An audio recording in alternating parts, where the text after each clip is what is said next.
In this video, we will show you how to program isobus functions on the CommandPRO and Joystick. Currently, I've hooked up a loading wagon to my 6R and connected the isobus connector. The loading wagon is AEF certified and therefore recognized by the Command Center. Let's open the Setting Manager by using the Quick Access button. By clicking on a specific button, 10, 11 or 12, a window pops up prompting the user to select a tractor or an isobus function. I select isobus and in the next screen select any of the functions from the list.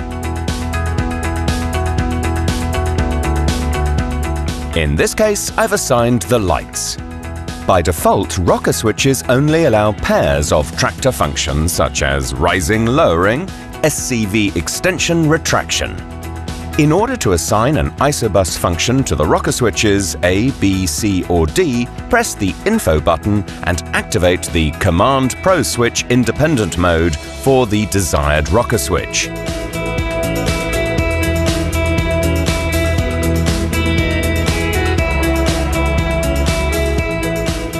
Now you can assign an isobus function to them. I'll use the pickup rising and lowering functions.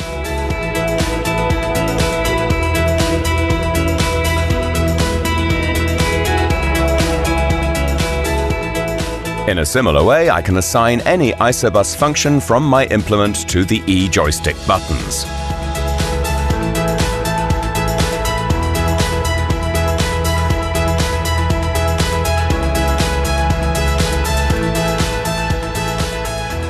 To activate your settings, you need to activate Custom Mode by pressing on the lower left button.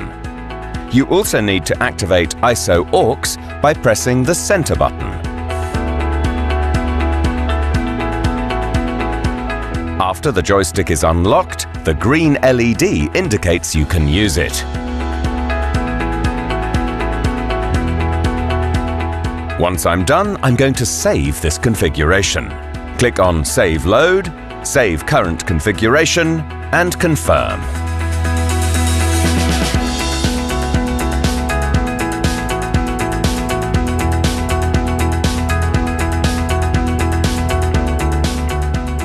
Our recommendation is that you save it under your name and the implement name or brand. With that, you'll easily find it the next time you need it. Now I can control my isobus implement from the CommandPRO or Joystick in the cab. No need to buy additional screens or joysticks. To make sure your implement fulfills the current isobus standards, you can check the AEF website. I hope you enjoyed this video. If you have questions or proposals for further tutorial videos, then leave a comment in the comment box and we'll try to make it happen.